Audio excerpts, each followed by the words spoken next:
Tell me the truth. Can you actually talk about sex openly? Or let's just not say openly, because openly goes a little bit too far. Can you talk about sex freely with your partner? Can you talk about sex freely with your man, with your woman? Are you okay to talk about it without being like, without like hiding your face, or without like making it look like it's something that nobody talks about? If you know you're not comfortable with talking about sex, this video is for you.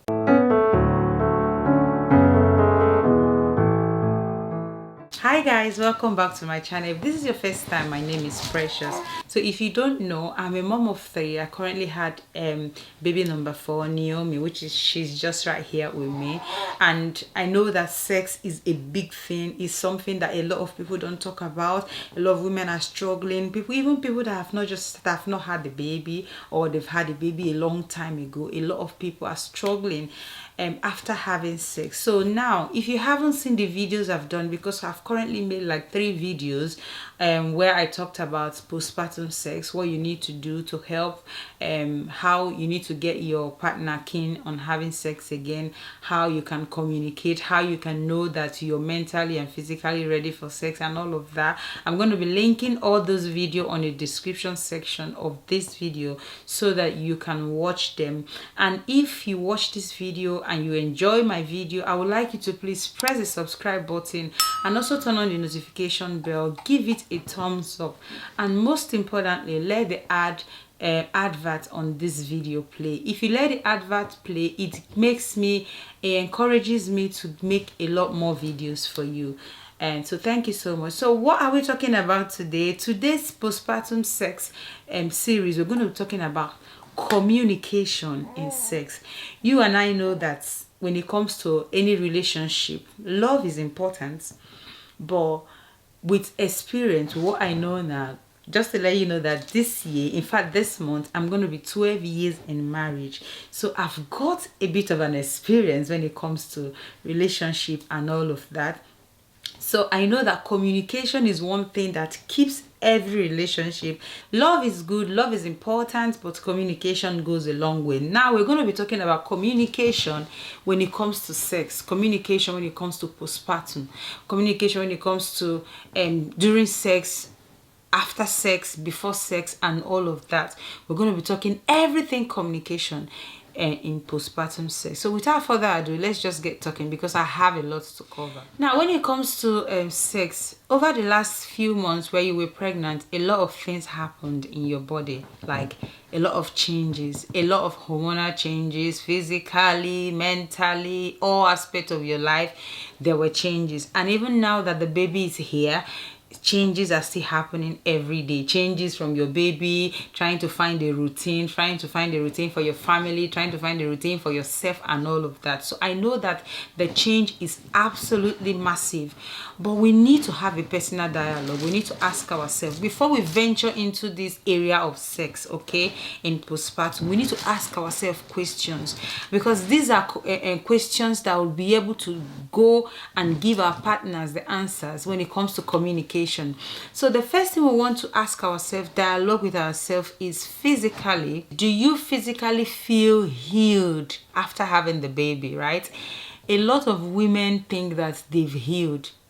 It's only when they go to have sex they find out that, man, I don't think that I've completely healed. So you want to ask yourself, do I physically feel healed after having the baby? Do you feel like you're physically okay? Are you healed completely? That's the one thing you want to ask yourself. That's the first dialogue you're going to be having with yourself. Another question you're going to be asking yourself is, am I feeling pain? Because sometimes you may feel healed. You may feel like, oh, everything is okay, I'm walking okay and all of that. But you may just make a slight change to your posture. You feel a bit of a pain. So do you have any pain? Are you sure that you don't have any pain anywhere around your body, down there, your pelvic area, your back and all of that, your legs as well. I remember when I had a baby, when I had Naomi, the early days after having Naomi, I felt like I was healing, everything was looking okay, I was walking and all of that. And for some reason I decided to just have like a pelvic floor exercise. I decided to lay on the floor to like do some pelvic floor exercises, and the amount of pain I had just laying on the floor, oh my god. And I was like, what's going on with me? I thought I was healed, I thought everything was okay with me, but just laying down on the floor and trying to move my legs and all of that just gave me so much pain. So you want to actually find out that you don't have any pain anywhere in your body. Another thing as well, you want to ask yourself, do I have pain when I'm breastfeeding? Now let's talk about breast pain in breastfeeding. A lot of women have like cracks on their nipples. A lot of women have pains on their breasts because their breasts are engorged. They have some people even experience mastitis. Now if you don't know, I experience mastitis as well. What you don't even want to do is, when a woman is having mastitis, to go and touch her breast, because that breast is as painful as anything. So if you're breastfeeding and you're having pains on your breast, you want to ask yourself, what is going on with me? So these are things that you need to be asking yourself. These are questions that you need to be asking yourself and writing down the answers, because based on the answers, you're going to feed back to your partner to make your partner know what's going to be happening. Another thing as well, you want to ask yourself, do I feel really exhausted? Do I get tired at the end of the day? Do I feel like, oh my god, I just need to sleep now? Oh my god, I just need to lie down now. I don't know what I'm doing. I'm tired. I'm exhausted. I don't want anybody to speak to me. I want to sleep. Do you feel that way? If you do, write it on your notepad and say, this is how I feel when I am in the evening, or this is how I feel by this time of the day. This is how I feel by the other time of the day. So you want to ask yourself as well this question. Another question you want to ask yourself as well, because at this point we're just having dialogues with ourselves. One of the things we don't want to do is to just immediately go speak to our partner. This is how I feel. This is how I feel. You want to first of all dialogue with yourself. You want to first of all ask yourself some honest questions.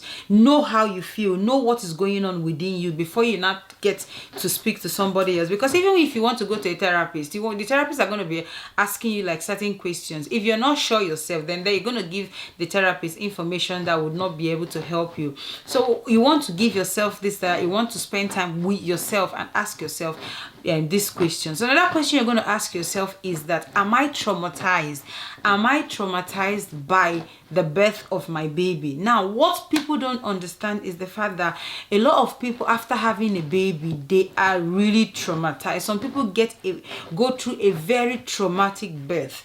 A lot of people, and I am not going to sit here and say because this person's birth was okay, or I had an easy birth, then everyone has an easy birth. I'm not going to sit here and say that. I know that there are a lot of women that plan things to go in certain ways, and all of a sudden it didn't go as planned, and it ended up being a very traumatic, it ended up being a very not so nice experience when they're having the baby. So that trauma in their head may just be what is affecting them not to have a good sex after during postpartum. So you want to ask yourself, was your childbirth delivery process, was it traumatic? If it was traumatic, you write it down. If it wasn't traumatic, you write it down. Then the final question you want to ask yourself, because I've asked you like 6 questions now, so another question you're going to ask yourself is, am I experiencing anxiety and depression?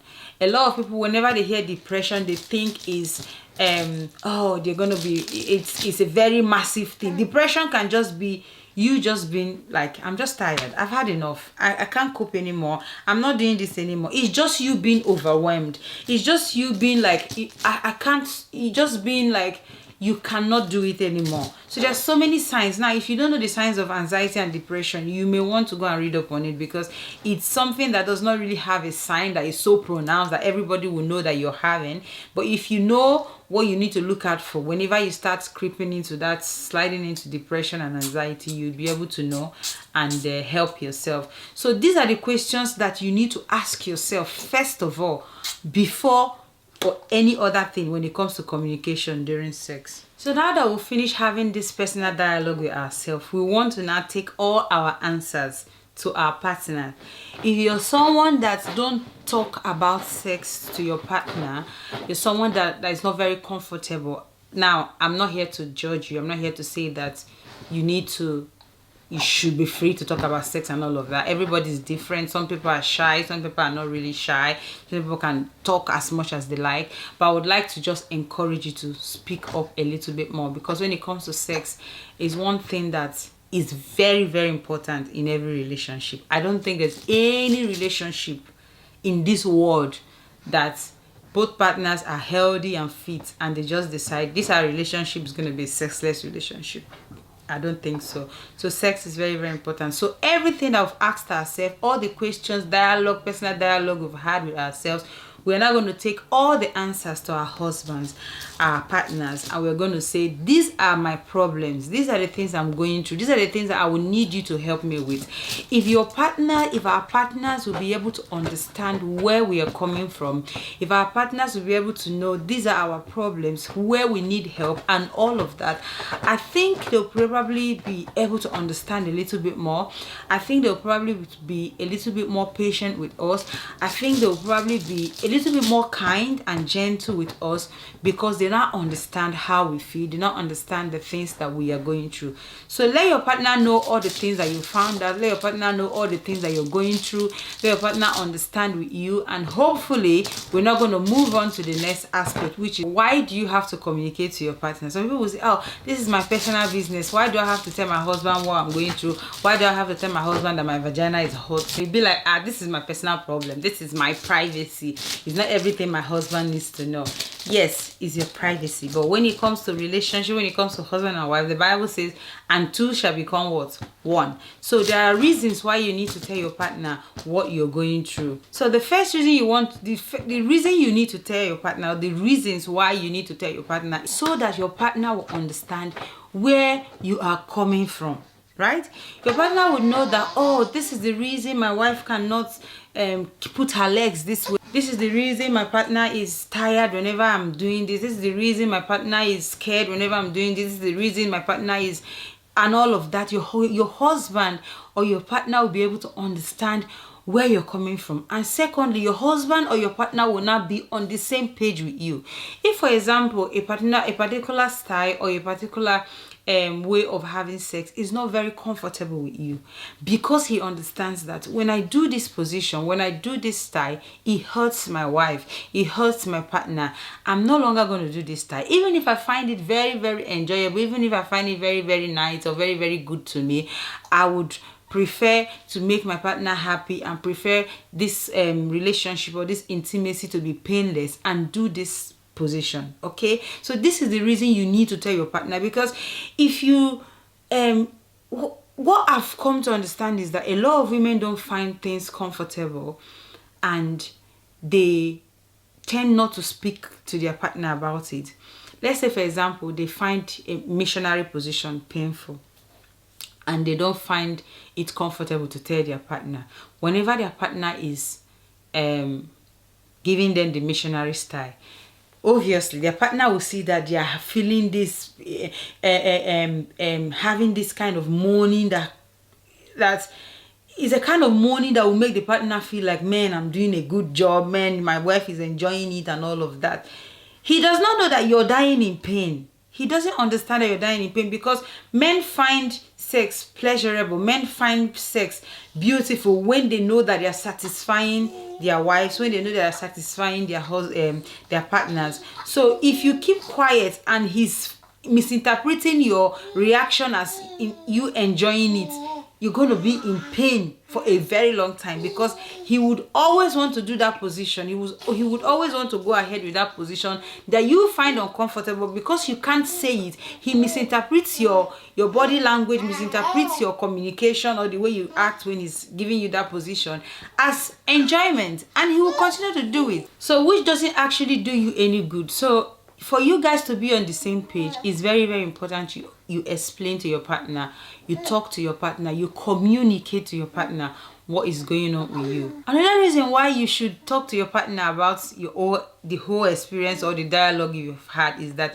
they may not have a clue what you're struggling with. Men are naturally selfish. They want to get something. They will do whatever they need to do to get what they want to get. That's just the way they are. If you don't explain to your partner that look, this thing is not comfortable with me. I've not healed completely. I'm going through this emotional thing. I'm going through this emotional thing. Your partner would not understand. He will not have a clue. You will not know that you're going through anything, and he will just be doing his own thing. So communication during sex is very, very important. And another reason why you need to explain to your partner is sex is very, very important in every relationship. Like I've said, sex is very, very important. You don't just want to put it at the back burner. You don't just want to throw it away and say, look, I've just had a baby, I can't be bothered, I'm not talking about it, I'm not doing anything, I'm not just no.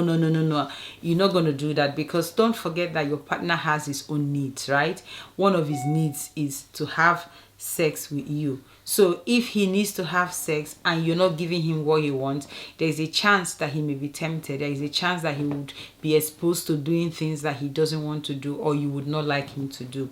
So you need to speak up. You need to talk. Ladies, let me just advise you, like, there's something my husband always says when it comes to relationship. He always says that if people can put in the time they put in their jobs, if people can put in the time they put in trying to make whatever they want to do work, or make their businesses work, make their side hustle flourish, if they can put in such time, they can put in such hard work into their relationship, a lot of divorces, a lot of separations or divorces are going to be avoided. Communication is one thing that every relationship needs to be based on. You need to talk and talk and talk. Those times that you talk about all sorts of things that doesn't really build your relationship, why not switch it a little bit to talk about sex? Why not switch it a little bit to tell your partner how you feel about sex? Now we've talked about dialoguing with yourself. You've talked about why you need to dialogue with yourself. You've talked about taking the dialogue with your partner. And you've talked about why you need to communicate these things to your partner. The thing you need to do next is talk during sex. Babes, during sex, talk. Like, talking during sex is very important. It's like you learning in the job, you making the correction in the job. You have somebody who is teaching you. You have somebody. It's like going for a class, right? And the person is doing something, explaining something, and you don't understand. You have the chance, the opportunity at that time to correct it there and then. Having sex and talking, babe, the way you're doing it now, can you just change a different position? Can we do it this way? I think I like it this way. Can we do it that way? Do you think that way is better? In a very, very calm, in a very, very respectful, in a very, very nice way. Why would your partner not listen to you? Your partner would always listen to you. So the best time for me, I think you should talk. One of the best times I think you should talk about sex is during sex. Okay, now another time you need to talk about sex is immediately after sex. A lot of men after sex, they just sleep. I don't think it's the right time to sleep. If your partner wants to sleep, that's fine. But if he's not sleeping, instead of going on your phones to start browsing and doing all sorts, you can actually say, babe, you know what? I really enjoyed this sex today. These are the things you did. These are the things we did that I think I really enjoyed. These are the things I want us to practice. These are the things I want us to work on. These are the things I want us to do, and all of that. If you can be able to add all of these things, right, and tell your partner this, that, it's going to help you. Like, your partner does not read your mind. Our partners don't read our mind. They don't know what we like, except to communicate it either through verbal way or non-verbal way, or through our emotion and all of that. That's the only way they know that we really enjoy sex, or we don't enjoy it, or they need to do it better, or we need to do it better. Now, this video is just to let you know that communication during sex, okay, especially in postpartum, is very, very important. If you're someone who is struggling during sex after having a baby, or you're just someone who is just struggling generally during sex, you want to speak to your partner. You want to talk about it. You want to just open up and say, babe, I'm struggling, you know. I really want to do this thing, but these are the areas I'm struggling. These are the things I think are going to help us to get better. These are the things I think we should not do now because of how I feel and all of that. And your partner is going to listen. Have you gotten anything out of this video? I would like you to give it a thumbs up. please. And if you think you've benefited something from this video, I would like you to please press the subscribe button and also turn on the notification bell. And if you enjoy the video, like I always say, please, I will ask you to please let the advert play. This is just to encourage me to make more videos for you guys. So thank you so much for watching this video. I hope you've been blessed by it, and I hope you've been encouraged by it, and I hope from today you're going to start communicating, you're going to start talking, you're going to start telling your partners the things you like, the things you don't like, and all of that. And at the end of the day, I pray that God restores everything that needs to be restored. I pray that God gives you the boldness and the ability to speak when it matters. Thank you so much for watching. Be grateful, be positive, and be yourself. See you on my next video. Bye for now.